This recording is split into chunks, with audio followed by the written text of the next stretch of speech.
ছোটবেলা থেকে বাবা খুব আদরের একটি নাম নিয়ে ডাকতেন, কাইলা বলে। যে সময়ে বাংলাদেশে কথা বলার জন্য ট্যাক্স হিসেবে জীবন দিতে হতো, সে সময় লাইভ প্রোগ্রামে টেলিভিশনের পর্দায় বসে তৎকালীন ফ্যাসিস্ট সরকার, ফ্যাসিস্ট শেখ হাসিনাকে সো কল্ড প্রাইম মিনিস্টার বলে উঠে এসেছে মাননীয় স্পিকার। যে পথে হেঁটে হেঁটে তারা ভোট চেয়েছেন, সেই পথে তো আমরাও হেঁটেছি, আমরাও ভোট চেয়েছি। বিক্রি যাদের কাছে করেছেন তারা তো বলেছেন যে আপনারা গিয়েছিলেন বিক্রি করার জন্য। ইদানিং আবার মাননীয় স্পিকার একই স্টাইলে জুলাইকে বিক্রি করার জন্য জুলাই লাগবে জুলাই বলা শুরু হয়েছে। মাননীয় স্পিকার, দেউলিয়া হওয়ার আগে বন্ধ হয়ে যাওয়া উচিত। আপনার মাধ্যমে পুরো সংসদকে জানাতে চাই, চেতনা বিক্রি করার না, ধারণ করার বিষয়। ইদানিং মাঝে মাঝে আমাদের সংসদের তাপমাত্রা 25 ডিগ্রি এমনি এসি চলে, তারও একটি বেশি উত্তপ্ত হয়ে যায় আমাদের মাননীয় বিরোধী দলের সংসদ সদস্যদের কারণে। আলোচনায় অংশগ্রহণ করবেন নাটোর 1 আসন থেকে নির্বাচিত মাননীয় সদস্য ফারজানা শারমিন। ফারজানা শারমিন, আপনার সময় 7 মিনিট। ধন্যবাদ আপনাকে। ধন্যবাদ মাননীয় স্পিকার। মহান রাব্বুল আলামিনের দরবারে হাজার শুকরিয়া। ফারজানা শারমিন নামের পেছনে এমপি উচ্চারিত হয় ইদানিং। মাননীয় স্পিকার, ছোটবেলা থেকে বাবা খুব আদরের একটি নাম নিয়ে ডাকতেন, কাইলা বলে। দেখতে কালো তো সে কারণে। কালের পরিক্রমায় কলেজ, বিশ্ববিদ্যালয়, ঢাকা বিশ্ববিদ্যালয়ের আইন বিভাগ, তারপরে কর্মক্ষেত্রে যখনই কেউ শুনেছেন যে নাটোরের মেয়ে, বনলতাও বলেছেন কেউ কেউ। ইদানিং মাননীয় স্পিকার, আমাকে সবাই সব থেকে বেশি যেটা বলে চেনে সেটা হচ্ছে আমি নাটোরের বিটি, লালপুর বাগাতিপাড়ার বিটি। ধন্যবাদ জানাতে চাই, শুকরিয়া আদায় করতে চাই, কৃতজ্ঞতা প্রকাশ করতে চাই আমাদের বর্তমান সংসদ নেতা মাননীয় প্রধানমন্ত্রী জনাব তারেক রহমানকে। তার কারণে আজকে আমি এখানে এসে দাঁড়াতে পেরেছি। ইদানিং মাঝে মাঝে আমাদের সংসদের তাপমাত্রা 25 ডিগ্রি এমনি এসি চলে, তারও একটি বেশি উত্তপ্ত হয়ে যায় আমাদের মাননীয় বিরোধী দলের সংসদ সদস্যদের কারণে। তো এরকম বিভিন্ন সময় আগেও হতো মাননীয় স্পিকার। মনে আছে ছোটবেলায় দেখতাম যখন এরকম সংসদ উত্তপ্ত হতো, তখন সামনে বসে থাকা আমাদের দেশনেত্রী, মাতৃসমতুল্য নেত্রী বেগম খালেদা জিয়া পেছনের দিকে তাকিয়ে ইশারা করে মাননীয় চিফ হুইপকে বলতেন, পটলকে দাঁড় করিয়ে দাও। মাননীয় স্পিকার, আমি আজকে গর্ববোধ করি আমি আজকে সংসদে দাঁড়িয়ে আছি, সেই সংসদে যেই সংসদে আমার পিতা মরহুম ফজলুর রহমান পটল একটি সময় দাঁড়িয়ে দেশকে রিপ্রেজেন্ট করেছেন। আমি গর্ববোধ করি আমি আজকে সেই মন্ত্রণালয়ের দায়িত্বপ্রাপ্ত আছি, যে মন্ত্রণালয়ে দাঁড়িয়ে, যে মন্ত্রণালয়ে বসে আমার বাবা রাষ্ট্র ক্ষমতা পরিচালনা করেছিলেন একটি সময়। মাননীয় স্পিকার, আমরা দীর্ঘ একটি পথ পাড়ি দিয়ে এসেছি। অনেক অন্যায়, অত্যাচার, নির্যাতন, নিপীড়ন, 17 বছরের যন্ত্রণা, বঞ্চনা আমাদের হৃদয়ে ধারণ করে আমরা একটি ফাংশনাল পার্লামেন্টের শপথ করে এসেছি সবার কাছে। আজকে সকালের সেশনে মাননীয় স্পিকার, চট্টগ্রামের ওয়াটার লগ নিয়ে আমাদের চট্টগ্রামের একজন মাননীয় সংসদ সদস্য যেটা বলেছেন, জলাবদ্ধতা বাংলাদেশের প্রত্যেকটা সেক্টরে মাননীয় স্পিকার এই লগ তৈরি করা হয়েছে বিগত 17 বছর ধরে। ইনস্টিটিউশনগুলোকে মাননীয় স্পিকার ধ্বংস করা হয়েছে খুব পরিকল্পিতভাবে।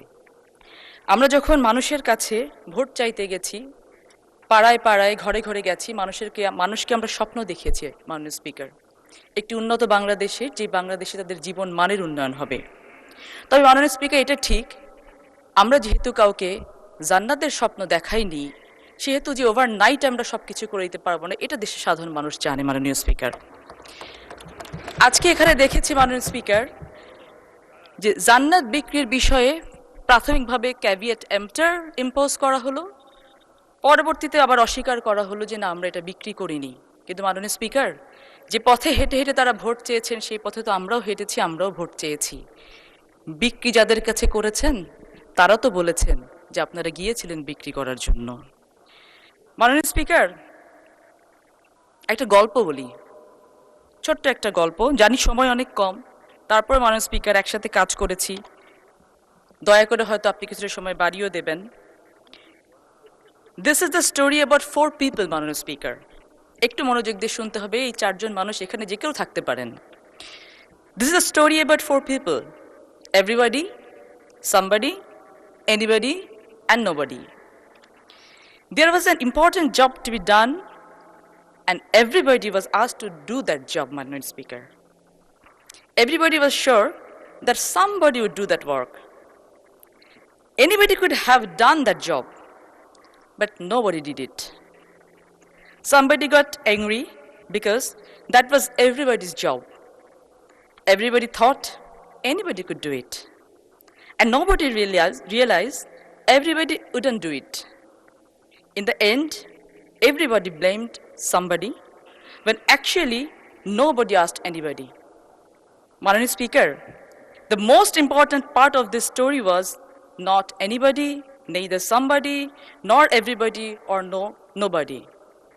It was actually the job that was supposed to be done, Honorable Speaker.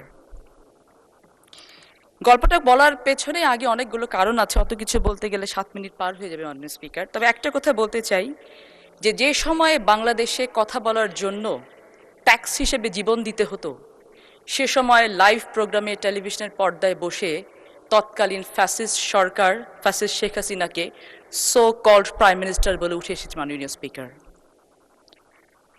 এখন মাঝে মাঝে টকশোতে যখন ডাকা হয়, আন্তরিকতার সাথে সাংবাদিক ভাই বোনদেরকে বলি, টকশোটা করেছি অনেক, একটু ওয়ার্কশো করা দরকার। কিছু কাজ করে নিই, জবাবদিহিতার জায়গা জনগণের কাছে আছে, ফিরবো জনগণের কাছে, জবাব তাদেরকে দিব ইনশাল্লাহ। মাননীয় স্পিকার, ছোটবেলায় দেখেছি, আমরা সবাই দেখেছি, পাড়া মহল্লায় ঘুরে ঘুরে ঘুরে ঘুরে লেইস ফিতা লেইস বলে ফেরিওয়ালারা ঘুরতেন। কাচের চুড়ি, কপালের টিপ, চুলের ফিতা নিয়ে তারা বিক্রি করতেন। মাননীয় স্পিকার, 71 দেখিনি, 24 দেখেছি। মাননীয় স্পিকার, দেখেছি লেইস ফিতা লেইস স্টাইলে 71কে বিক্রি করতে করতে দেউলিয়া করে ফেলেছে মাননীয় স্পিকার একটি দল। ইদানিং আবার মাননীয় স্পিকার একই স্টাইলে জুলাইকে বিক্রি করার জন্য জুলাই লাগবে জুলাই বলা শুরু হয়েছে। মাননীয় স্পিকার, দেউলিয়া হওয়ার আগে বন্ধ হয়ে যাওয়া উচিত। আপনার মাধ্যমে পুরো সংসদকে জানাতে চাই, চেতনা বিক্রি করার না, ধারণ করার বিষয়। আপনার মাধ্যমে জানাতে চাই, let's focus on the spirit, not on the credit. মাননীয় স্পিকার, দেশ অনেক দিয়েছে। ভিকারুননিসা স্কুলে পড়েছি, কলেজে পড়েছি, পরবর্তীতে ঢাকা বিশ্ববিদ্যালয়ে আইন বিভাগে পড়াশোনা করেছি। মাননীয় সদস্য, আসলে আমাদের টাইম তো খুব লিমিটেড, তারপরে আপনাকে আর 3 মিনিট বাড়িয়ে দেওয়া হলো। দয়া করে 3 মিনিটের মধ্যে শেষ করবেন, ধন্যবাদ। মাননীয় স্পিকার, দুটো কথা না বললেই না। দেখেছি যে যখন এলাকার কথা বলা হয় তখন 2 মিনিট না 5 মিনিট বাড়িয়ে দেওয়া হয় মাননীয় স্পিকার। এরপর আমি এলাকার কথা বলার জন্য আরো 2 মিনিট বাড়িয়ে নিব আপনার কাছ থেকে। মাননীয় স্পিকার, আজকে দাঁড়িয়েছি বাংলাদেশের সবথেকে সর্বোচ্চ ডিগনিফাইড একটি প্ল্যাটফর্মে মাননীয় স্পিকার। এই প্ল্যাটফর্ম যারা আমাদেরকে করে দিয়েছেন, কথা বলার সুযোগ করে দিয়েছেন মাননীয় স্পিকার, সেই সাধারণ জনগণের জন্য আজকে আমাদের কাজ করার সময় এসেছে। এই কাজ করার সময়ে মাননীয় স্পিকার, আমরা দেখেছি যে কিছু ধর্ম ব্যবসায়ী আছেন, ধর্মটাও কিন্তু ধারণ করার বিষয়। আমি খুব অবাক হয়ে দেখেছি, বিগত কিছুদিন আগে আমাদের এই সংসদের বিভিন্ন সহকর্মীদেরকে নিয়ে, নারী সহকর্মীদেরকে নিয়ে সংসদের বাইরে কুরুচিপূর্ণ মন্তব্য করা হয়েছে। কিন্তু আমি অবাক হয়ে দেখেছি মাননীয় স্পিকার, সেটা নিয়ে আমাদের বিরোধী দলের নেতারা, সংসদ সদস্যরা, এমনকি এনসিপি যারা জেন জিকে ওন করে বলেন, তারা পর্যন্ত একটি নিন্দা প্রস্তাব আনেননি। এখানে দাঁড়িয়ে মাননীয় স্পিকার, আমি বলতে চাই, পৃথিবীতে এমন কোনো ধর্ম নেই যে ধর্ম কখনো পুণ্যকে না বলেছে, পাপকে হ্যাঁ বলেছে। ইসলাম সব থেকে বেশি সম্মানিত করেছেন নারীদেরকে। সেই নারীদেরকে মাননীয় স্পিকার, সংসদ সদস্যরা যখন কুরুচিপূর্ণ ভাষায় মন্তব্য করে, এটি পুরো বাংলাদেশকে, নারী জাতিকে কুরুচিপূর্ণ ভাষায় মন্তব্য করা হয়। মাননীয় স্পিকার, সৌভাগ্য হয়নি শহীদ রাষ্ট্রপতি জিয়াউর রহমানের কাছ থেকে রাজনীতি শেখার, কিছুটা সৌভাগ্য হয়েছে আমাদের দেশনেত্রী আপসীন নেত্রী বেগম খালেদা জিয়ার কাছ থেকে রাজনীতি শেখার। আর বর্তমানে অভিভাবক হিসেবে একজনকে পেয়েছি মাননীয় স্পিকার, তিনি এমন একজন দক্ষ নাবিক, সাগর যত উত্তালি হোক না কেন পথ হারানোর কোনো উপায় নেই ইনশাআল্লাহ। আমরা জনগণের জন্য কাজ করছি, জনগণের জন্য কাজ করব। লালপুরের বিটি হিসেবে, নাটোরের বিটি হিসেবে কয়েকটা কথা না বললেই না। আজকে নাটোর এবং লালপুরের বেশ কিছু প্রবলেমস নিয়ে আমরা কথা বলবো মাননীয় স্পিকার। এখানে চর আছে, প্রত্যেকটা চরাঞ্চলে কিছু সমস্যা থাকে। এই চরগুলোকে ইউটিলাইজ করে যদি আমরা আমাদের রিনিউয়েবল এনার্জির ক্ষেত্রে কাজে লাগাতে পারি তাহলে সেখানে ক্রাইম কমে যাবে।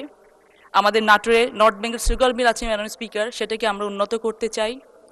মাননীয় স্পিকার, সারা বাংলাদেশের যুবকদের এবং নারীদেরকে উন্নত করার জন্য নাটোরকে উন্নত করতে হবে মাননীয় স্পিকার, সেই জায়গাটাতে আমরা এমফাসাইজ দিতে চাই। আজকে এই মহান সংসদে দাঁড়িয়ে আমরা প্রতিজ্ঞাবদ্ধ হতে চাই যে দেশ গড়ার কাজে সকল স্বার্থের ঊর্ধ্বে উঠে গিয়ে আমরা যেন যে শপথ করে এসেছি মানুষের কাছে সেই শপথগুলোকে পূরণ করে আবার ফিরে যেতে পারি। আপনাদেরকে অসংখ্য ধন্যবাদ। ধন্যবাদ মাননীয় সদস্য।